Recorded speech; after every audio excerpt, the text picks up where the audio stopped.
Hello. Yeah. Mr. Tamer, can you hear me? Hello? Yes, I'm ready to start. Yes, Yes. we can start now. Okay. So hello everyone and welcome on the third day of our mentoring session for the United Arab Emirates Hackathon. I would like to welcome you and thank you to joining us on third day.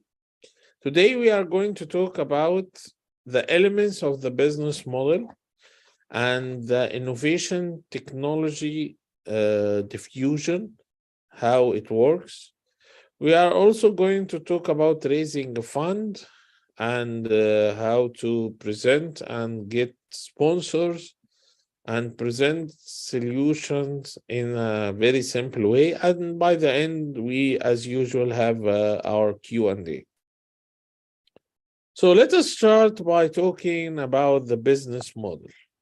Why do we need a business model? A business model is usually the rationale of your organization work. It is like the story of your business. It is something that you need to build in order for you to first understand your business very well and then be able to communicate it to your team members, to your customers, to your investors, to your partners, everyone. So the business model is also dynamic. It is something that grows and is always developing, always evolving. It is not a fixed document. It is usually changeable. We have a graphical presentation of the business model, which we call the business model canvas. And this graphical presentation is, as you can see, divided into two halves, the right and the left. The right half is everything that happens outside the company, while the left half is everything that happens inside the company. So, for example, customers are outside, channel is outside, relationship is outside, revenue is coming from outside, while your key activities and resources and partners and costs are inside. So this division, value proposition is something in between. It is on the border. So this kind of differentiation will help you to always remember and understand how we deal with each component of the business model. By the way, the business model is actually the real product of any business in the world. And there is no business in the world which has no business model. So it's a must. And if I ask you or ask any entrepreneur, what is your product? You only have one product. It is the business model, actually. This is the only product for each and every business in this world. So it is very important. You have to understand it very well. You have to differentiate between different parts very well. And we will begin by showing that. So the first component is usually the customer segment. We start any business by customers. Who are they? What is their pain? What is their problem? You know, we are always looking for what we call a problem worth solving. And the problem worth solving should be painful and with enough amount of customers. So the problem that needs solution is a problem worth solving if it is painful enough for everyone and it is a common problem. So a lot of people have it actually. And last question is, what are the customer characteristics? At each component, we will ask many questions like that so we can understand more and more about the business model.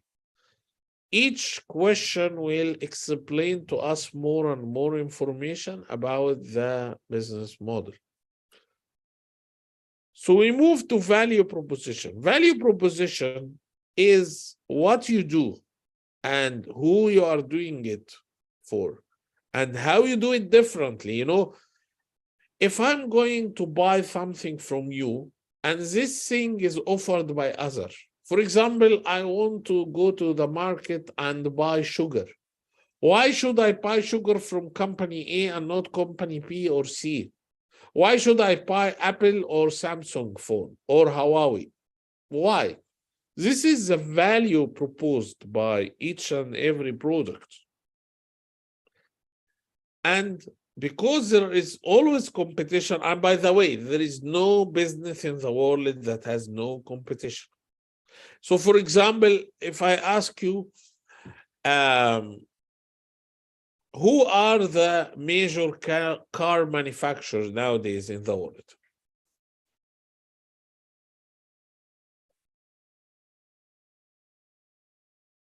Who are the major car manufacturers? Just mention few.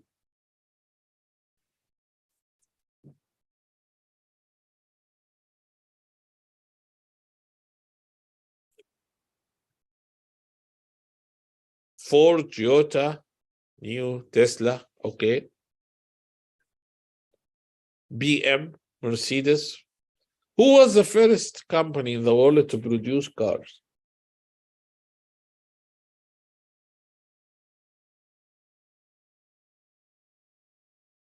No, depend. Ford was the first one in mass production. But there was an older one. Actually, it is Mercedes. Okay, Benz. Yes, Ahmed Adam is right. It is Mercedes from Benz. Benz was the man who actually invented the IEC, the internal engine combustion engine. So before Mercedes, before cars, what did we use? What did we use before automotives? How did we do transportation before?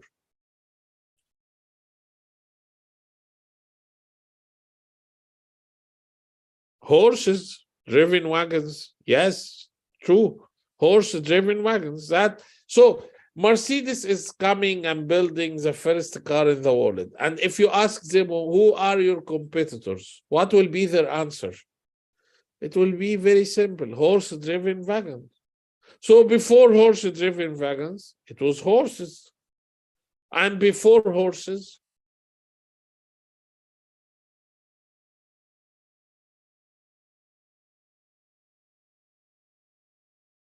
what did you use before horses? And chips. Bicycle, food, steam trains, yes, camels, and we will go back to food. So you see, always there was a competition.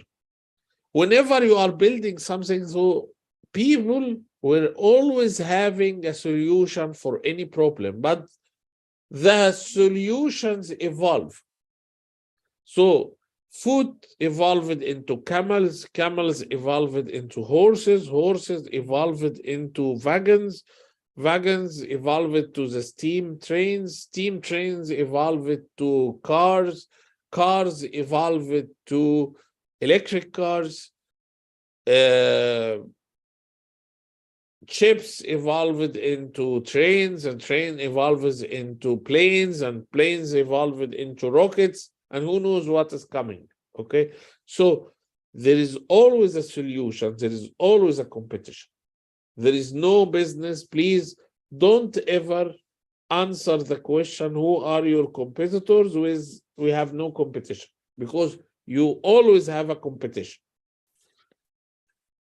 So we move to block number 3, which is the distribution channel. The distribution channel is how the company communicates and reaches the customer. So, for example, what is the communication channel of Carrefour and Spinneys? What is their communication channel or distribution channel?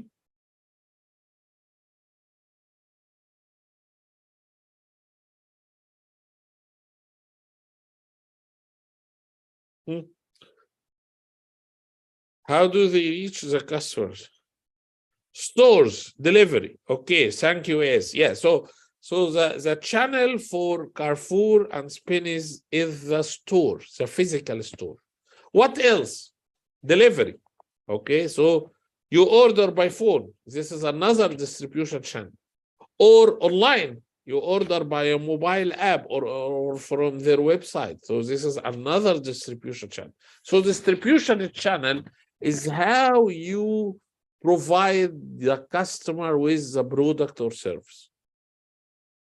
Be careful because people mix it with the next one, which is the customer relationship. The customer relationship is all about marketing. How do you acquire customers? How people know about you? And how they don't forget about you. And they keep coming back. So let us get back to Carrefour. What is their customer relationship? Carrefour and Spanish. How do you go there? How do you know about their offers or anything?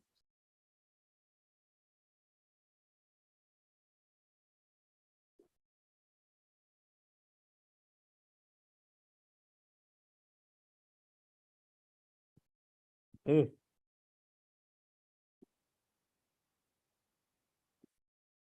So actually, they do advertising. They advertise on billboards. They advertise online. They put ads on YouTube, social media, street ads. Yes, absolutely.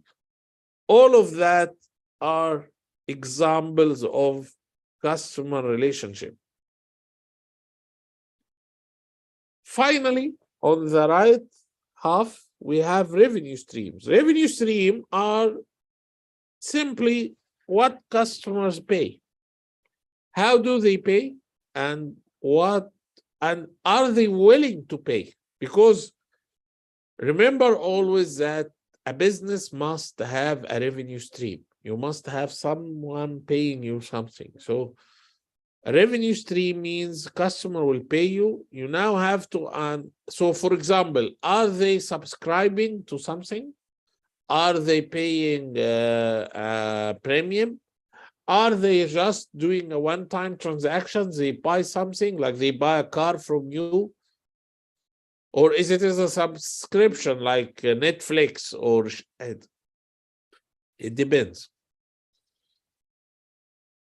Each and every company of those, Apple, LinkedIn, Facebook, has a business model. Let us look at an example of Uber because, Uber, we all know the business model of Uber. So who are the customers in Uber case? Simple. It is, they have the drivers. This is the number one customers. And they have the passengers. So Uber consider both passengers and the driver because it is a marketplace. Marketplaces where people meet with some. So on marketplace, there is always a seller and the buyer. Here, the seller is the driver selling the service of transportation, and the passenger is the buyer. So if we look at value proposition for Uber, you find that for each customer, there is a value.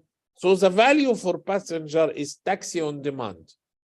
For the first time on Uber, you can order a taxi by mobile app and watch it coming to you. That was not available before. The only way before was either you go and wave for a taxi in the street or you order it by phone. But Uber came with the idea of ordering it through a mobile app.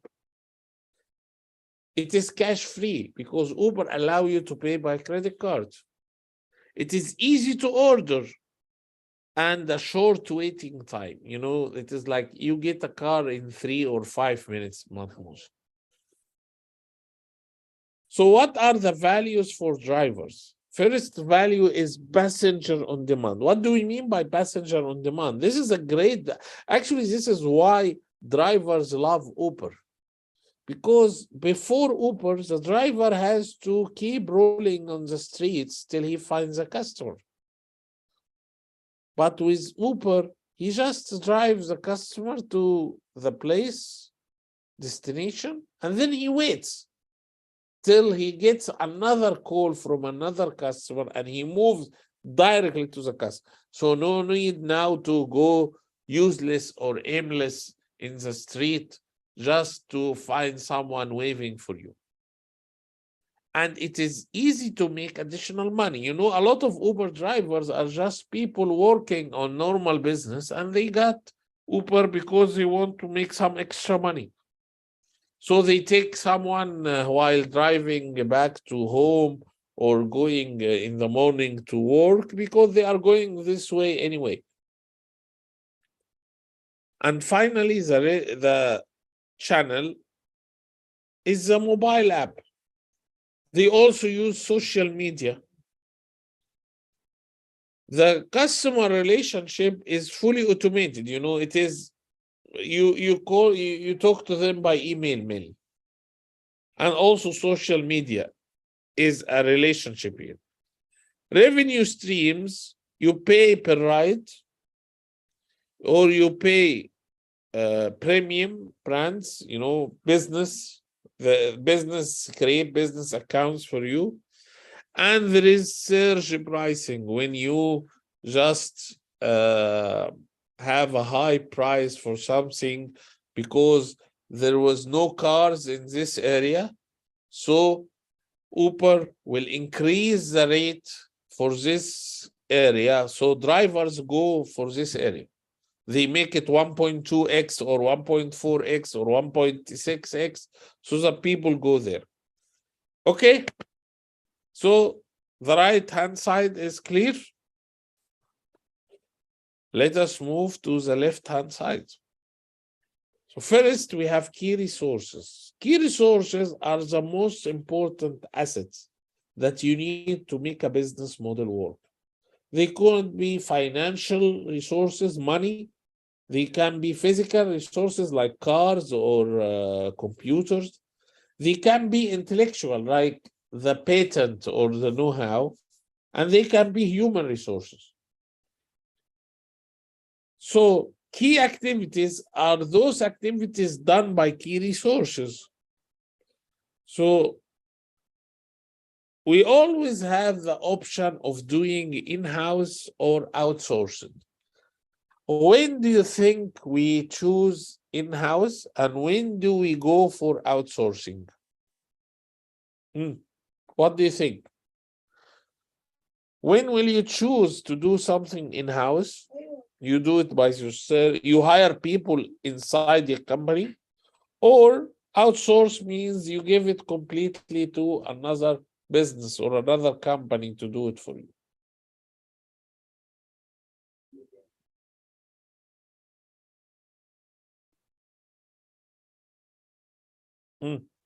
When? Let us get an example. Do you know Nike? Okay, someone answered. Resources, time, and effort. Okay, Depend is saying resources, time, and effort. Cost, okay, depends. So which one is more costly, in-house or outsourced?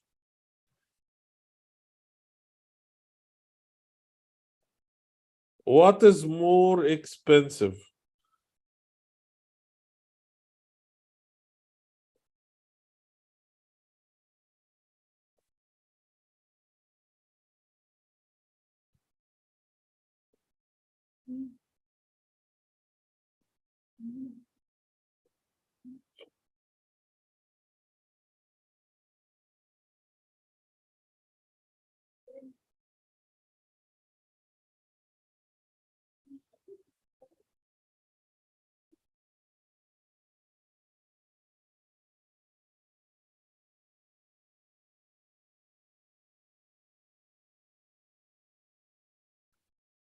Oh, Shadi is saying outsourcing is expensive. Okay. Actually, in-house is more expensive in most of the time. Yes, exactly. Cloud service, for example, are in most of the cases, guys, you will find that outsourcing is less expensive. Most of the time, in-house costs you much more. So Let me ask you about Nike. You know Nike, the manufacturer of sportwear and tools. What kind of activities do you think Nike is outsourcing, and what kind of activities are they doing in-house? So, for example, finance, is it outsourcing or in-house?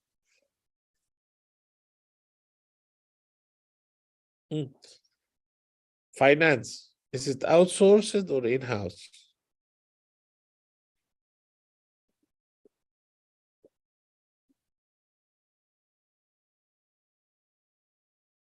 No, it is not in-house, Devin. It is actually outsourced. So marketing, is it in-house or outsourcing?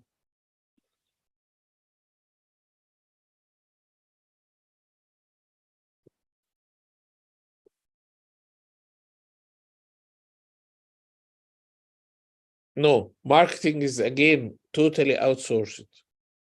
Manufacturing, is it in-house or outsourced? Does Nike has any factories?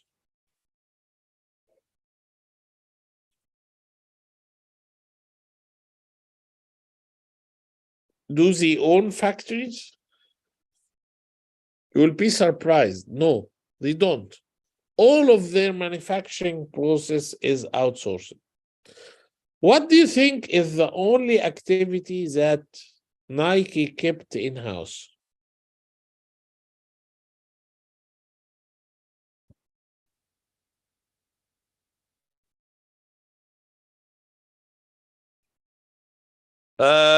Deben says labels. What do you mean by labels, Deben?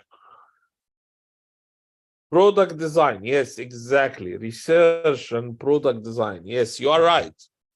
You got it right. And of course, Shadi, the brand is theirs, but the branding is done by a marketing agency, which is outsourced.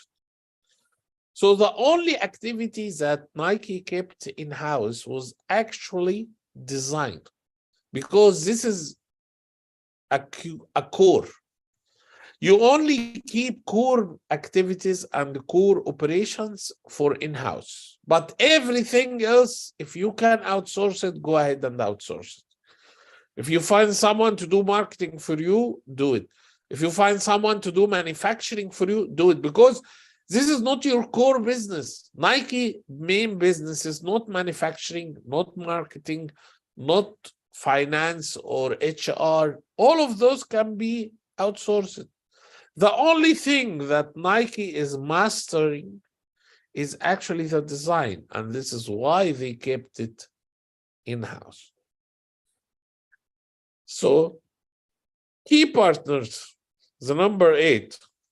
Who are they? Key partners can be your suppliers, can be your business associates, can be a key resource that you acquire from partners.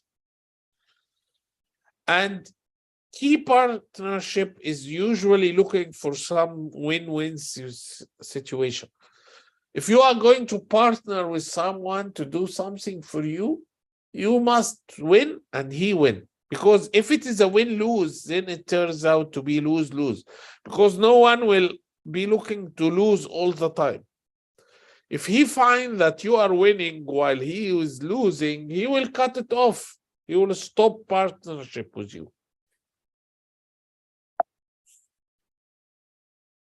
The cost structure is the last component, actually. It is exactly how much and what items are you paying for.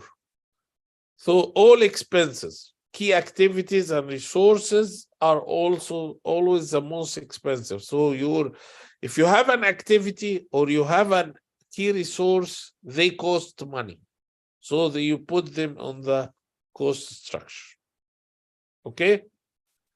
So let us again move to Uber model and see what kind of activities we have and what kind of resources we have. So key resources in Uber are the platform, the pricing algorithm, and the routing algorithm for drivers to know how to drive. So the key activities is platform, development, marketing activities, driver onboarding, or the driver joins Uber. Your key partners are the drivers, the payment processor like Visa, MasterCard, the mapping data providers. In case of Uber, it is Google actually, and local authorities for regulation like the RTA in Dubai is giving the license to Uber and the others to operate. And finally, the cost structure is, you see that the key activities, key resources, and costs are all related. So if key activities has a platform, key resources has a platform, so cost has a platform development. Key activity has marketing, so cost has marketing and sales. Key activity have drivers onboarding, so key costs has driver payments. So each and every resource or activity must have a related cost item. This is very simple to check. If you don't find it in the cost, then you have an issue. If you have any key activity or key resource which has no cost associated with it, that means you forgot it. You have to correct that. I'm expecting all of you to come tomorrow. This is your assignment, actually, to do the business model and come to me to discuss it on tomorrow. And by the way, tomorrow we start doing the Q&A and discussions. So expect that tomorrow you will be talking much more than I do.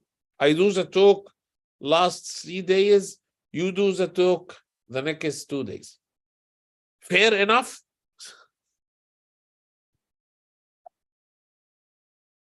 Okay. So this is how we fill in the business model. We do customer segmentation first, value proposition. Then we do channels. We do customer relationship. We do revenue streams. We do key resources, key activities, key partners, and finally, cost structure. If you do it in this, so cost is the last thing, while customer segmentation is the first thing. And you fill in the gaps by answering the question, like those questions. What are the expenses? Who are the key partners? What are the core activities? If you keep answering those questions, you can easily fill in the canvas model. Okay? All clear? So this is your main task. You build the business model.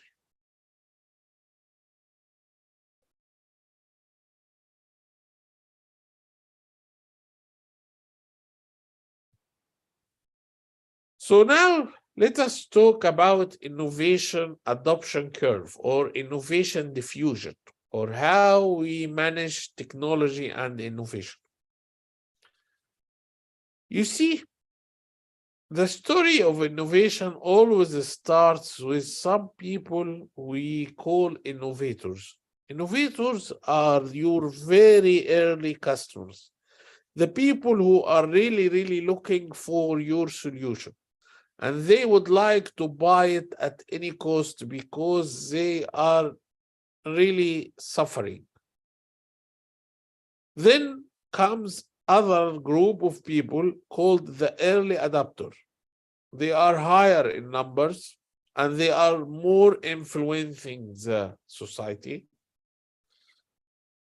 But those two categories together, they form like 16% of the whole market.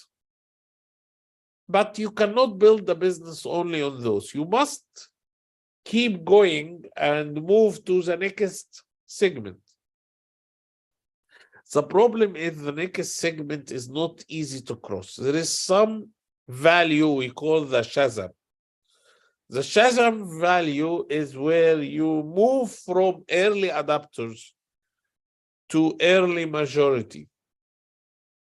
Then you move to late majority, And there are the people who we call the laggers. Those are the last people to buy. Sometimes they never buy. Laggers are people who are like nowadays, that is someone who didn't buy a smartphone and he doesn't have a Facebook account. This is a lagger nowadays. So as you can see, the innovation adoption curve, innovators are 2.5%, early adopters 3.5%, together they form 16%. Then we have the chasm, because we now need to move from the early market to the mainstream. The mainstream has 3 phases: early majority, late majority, and finally the skeptics or the laggards, the people who they will never buy. Forget about them. So let us look at what characterize each and every category. So innovators are people willing to take risk. They have a high social status. So usually they are in a higher social status. They have financial liquidity. They are rich because they are willing to take risk. So they risk something that is not that important for them, which is money. They are social. They always mingle within the society. And they have close contact to scientific resources. So they are intellectual. They are very well learned. And they interact with other innovators. And of course, they are risk tolerant. They accept the risk. So if we move from innovators, we move to early adopters. Early adopters are people who have a higher degree of opinion leadership. They are like the innovators, by the way. They also have a higher social status and financial liquidity and advanced education and more socially forward. They are the influencers. For example, actors, football players, politics, anyone who is really famous and can affect his opinion and direction, can affect a lot of people, is called an early adopter. So early majority are people who adopt the innovation just after the innovators and early adopters. Usually they are average social status, not very high like innovators and early adopters, and they contact with the early adopter and they don't have opinion leadership. They just follow. Those are called the early majority. So what is late majority? Later, by the way, early majorities are usually white collar employees. Late majority are usually blue collars, people who adopt innovation after average participation. They have high degree of skepticism, and after the majority of the social society adopted the innovation, they come at the end. Skeptical, always, those are the people who you tell them, go and buy a smartphone. Why? I don't need it. But this and this and this, he will not buy it until he has a real business or social need to buy it. So he will not buy a smartphone until he finds that he needs at some time to pick Uber. So, and he realized that he cannot order Uber from normal phones. They need a smartphone. So they will go and buy a smartphone only because they want to use Uber or Google Maps or any application specifically hitting their needs. They also have little financial liquidity and little opinion leadership. And at the end, like the long tail, the laggards, they show little or no opinion leadership, and they have no aversion to change agents. They tend to be focused only on traditions, lowest social status, lowest financial liquidity, and they are the oldest. Very old people usually like that. You know, you go to your grandpa or grandma and tell him, hey, grandpa, do you have Facebook account? He will ask you, what is Facebook? And why do you need me to do an account on it? Hey, we are all there. It is cool, man. Okay, yeah, but I don't care. They will be very skeptical and they will be very offensive and against all of new ideas. Okay. So this is how innovation cascades or diffuses in the market. It is not for all, just once. And usually, by the way, this moving from early adopters to early majority can take up to 2 or 3 years. Let me remind you something. When Apple came with the smartphone, the iPhone, it took them 4 years to reach iPhone 3, which was adopted by like 10% of the market only. Those, of course, were the early adopters and innovators. Then it became a mainstream. So usually it takes time.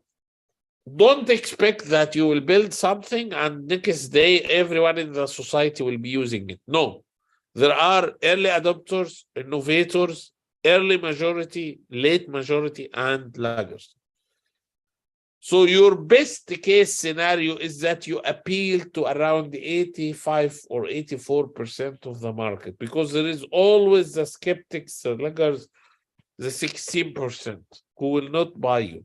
And you will compete with the others in the late majority stage. So usually, if you are the first mover in the market, your best case will get 40 to 50% of the market in the first 5 years. Then competition comes in and you adopt your next 34%, the late majority, they come very slowly. And the laggers may never come.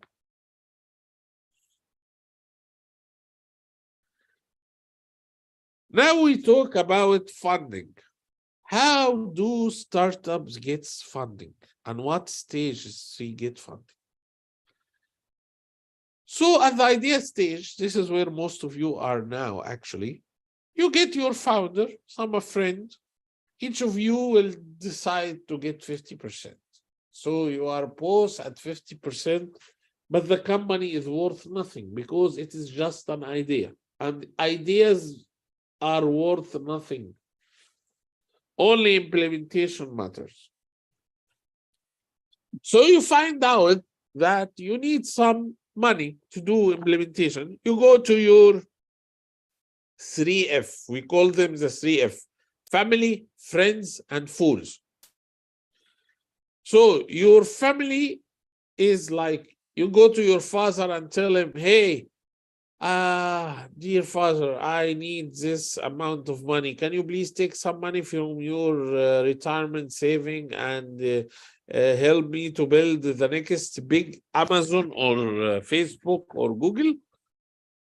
So if you are lucky and he is not talking really sarcastic to you, he may give you the money, or your mother, or your rich uncle.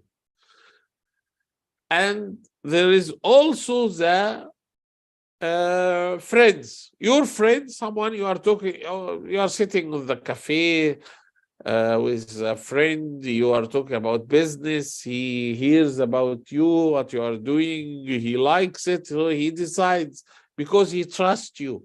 Remember that family, friends, and food, they share that they trust you. They don't need papers to trust you.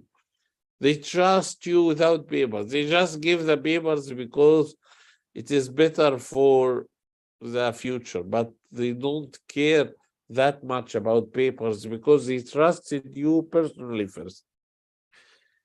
So Friends will be someone close to you, hears about your business and interested to help you. Family and friends always like looking to help you actually achieve something. Fools are different. They are greedy. They hear about your business and they find that they can make money out of it.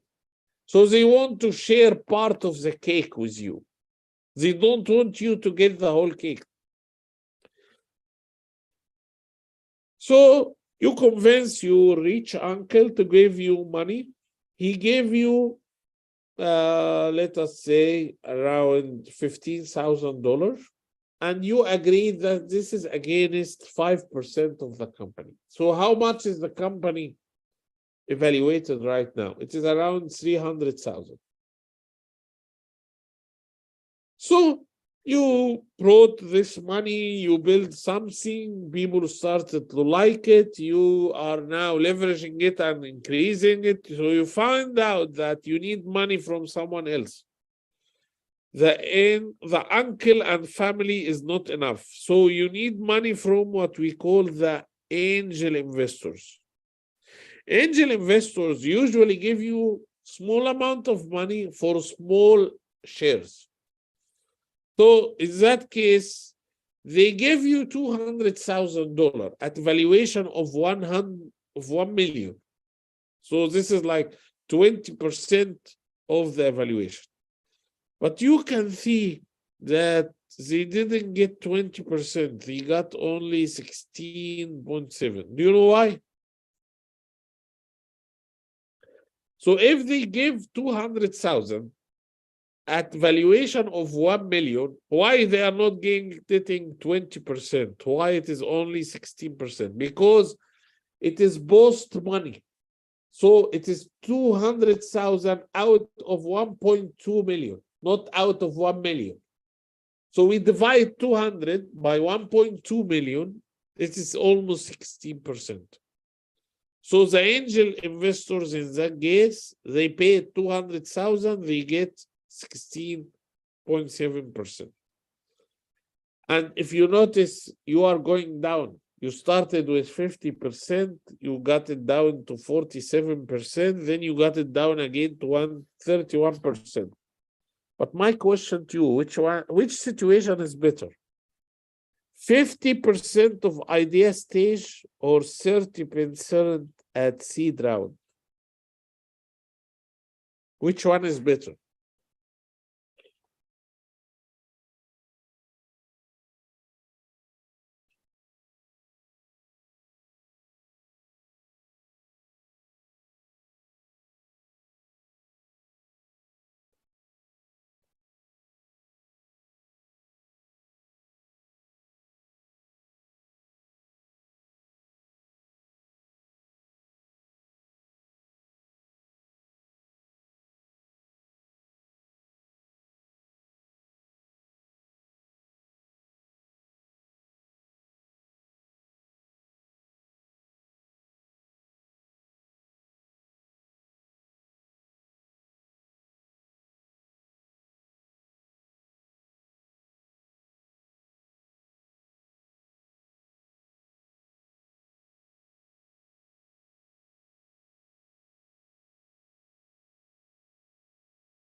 Which one is better? 50% on idea stage or 31% at seed round? Look at the amount of this percent is equal to how much of the company?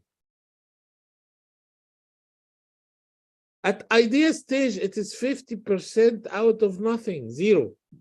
While in the seed round, it is 31% out of 1.2 million valuation.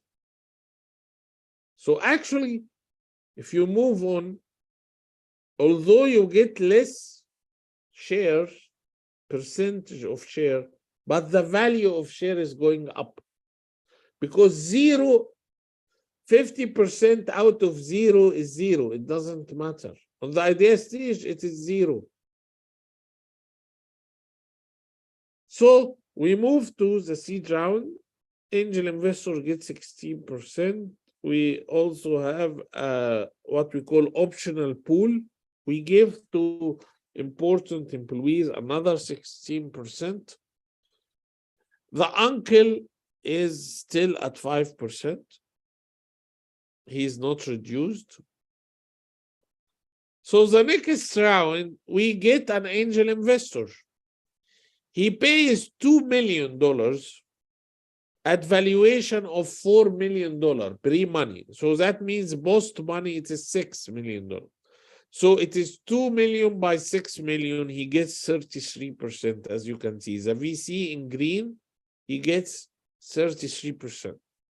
And everyone else is reduced by 33%. So like 16 becomes 10. The 5 becomes 2.6. And so on. Everyone is losing some amount of money. The founders, they go down from 31% to 19 only. They lose 1/3, 30%, so that each one of the others keep his share. And then at the end, you go to the IPO, the public offering. You go to the stock market, NASDAQ or Wall Street or Emirates exchange market. And you launch the company, you get 25 million at valuation of 250 million. This is your IPO.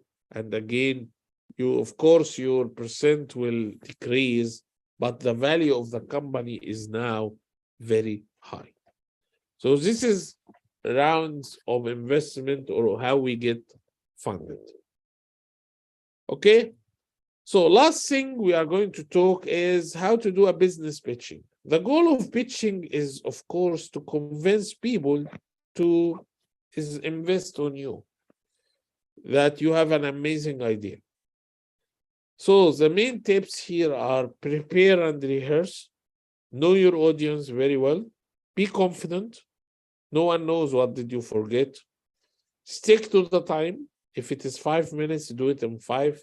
Most of the pitching we do in 5 or 6 minutes only. Be clear. Keep it short and simple. No need to repeat. Just short and simple words will get you there. Don't use a lot of text. Use graphics and photos and animations, but rely very few on text. And watch for your body language, your eye contacts, your body movements. Keep smiling on the people so that they like what you're doing.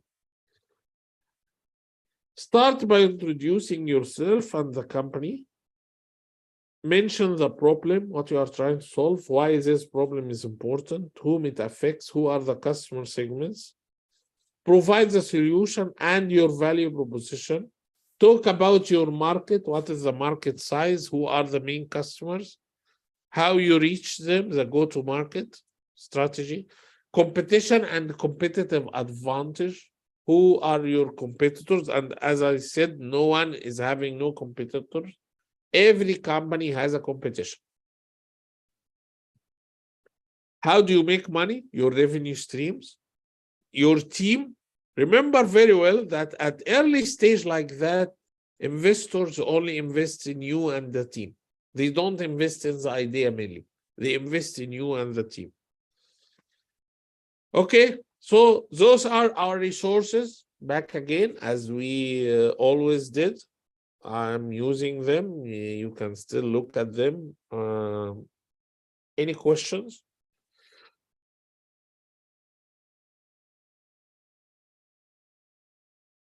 Okay.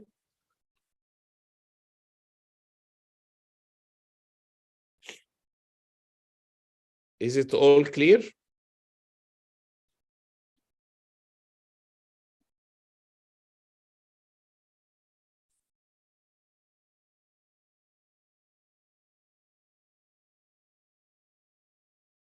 Huh?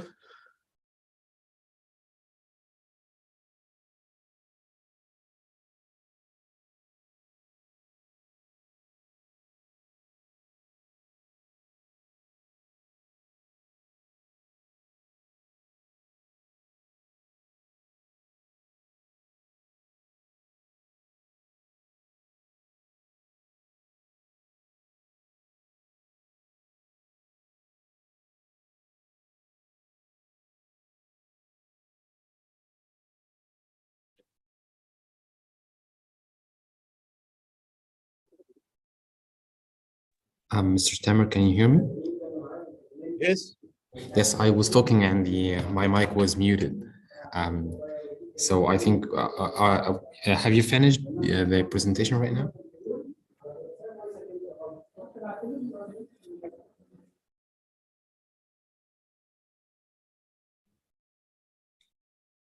Can you hear me? Yes, yes. I'm done, yes, with the presentation. I'm just looking for question. I see someone has raised his hand. Right, I might allow him to talk. So Yeah. you can talk now, Raquel. Rachel, you can talk. Unmute yourself.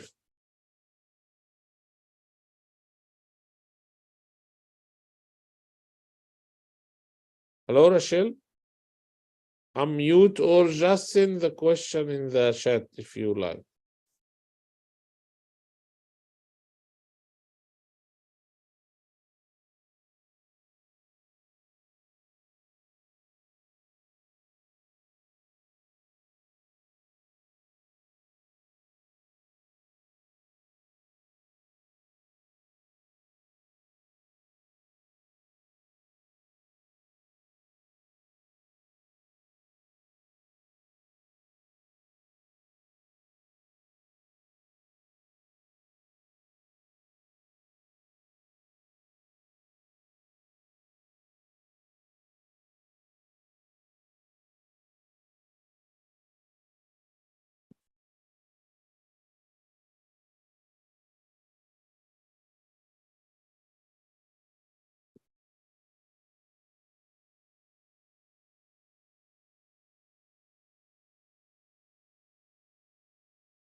Okay, hello.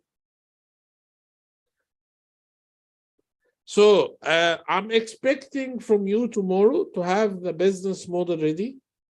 What is the problem? What are you trying to solve? How you are going to solve it? And please upload this presentation or send it to our emails. Yes, we do send the presentation on a daily basis to the team of TDRA. And this, of course, I will be sending as well. And you can see the recording of the full session as well. Okay, so be ready for tomorrow. You will be doing all the talk most of the time. I will be commenting and discussing with you and expecting you to come with the problem, what you are trying to solve. Thank you all. Hope you the best. Have a great evening, and I'm looking forward to talk with you tomorrow and then talk to you actually on the hackathon on your location itself. Thank you. Good night.